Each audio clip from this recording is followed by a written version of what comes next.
I come from a small coal mining community called Minto, New Brunswick, a population of about 1,500 people. Yes, one person from Minto here. That is just wonderful. But upon graduating from high school, I was selected to go play junior hockey in Ontario. After I realized I wasn't going to make the National Hockey League, I decided to follow some of my friends back to the school. After about 3 or 4 months of that, I figured I was thoroughly educated. So I walked out into the job force, had a ton of jobs, even opened my own business, started hanging around with some of the wrong people, and I'm telling you, I made some major, major mistakes. Now, I've studied and played around with hypnosis ever since I was 10 years old. I've seen the stage shows. I was always very intrigued by the art, but never in a million years did I think I would do it as a career. In school, I loved drama, I loved acting, I loved making people laugh, but never in a million years did I think I would become who I am today.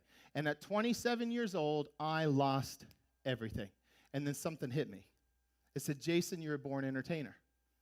You love to help people, you love to make people laugh, and you're going to use hypnosis as your vehicle to do that. And right then and there, I started to visualize. I started to use my imagination, and I started to work extremely hard on my craft. People would ask me what I was up to. I would tell them. Of course, they were laughing in my face. They said, just get a real job. But I'm telling you, I had a fire in me that could not be put out. I remember coming to this very hotel, and we used to get a gym membership, and I used to just go into the pool.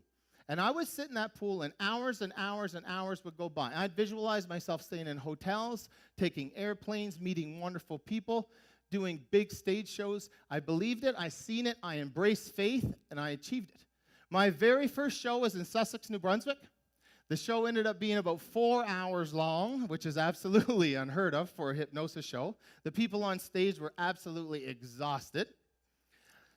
My fourth show after that was at the Confederation Centre of the Arts, which is probably at the time one of the largest theaters in Atlantic Canada. From there, I toured extensively throughout Canada, playing at some of the biggest theaters and casinos in this country. In 2013, I had the opportunity to headline a tour in Bermuda. 2013, I also headlined a tour in Niagara Falls. I actually just got a flight back from Niagara Falls, and I'm going back there again this summer. So if you guys are there, make sure you connect with me. I'll make sure you get you some tickets. I also put 1,800 people into Casino New Brunswick in 2015. 2016, I was part of the Investor Group Tour, which put me on stage at one of the biggest and most prestigious theaters in Canada at the Connexus Center. 2,200 people. It was a triple-level balcony, and it all started with a dream. It all started with a vision, and that is why I'm so passionate about this, because if I can do it, anybody can.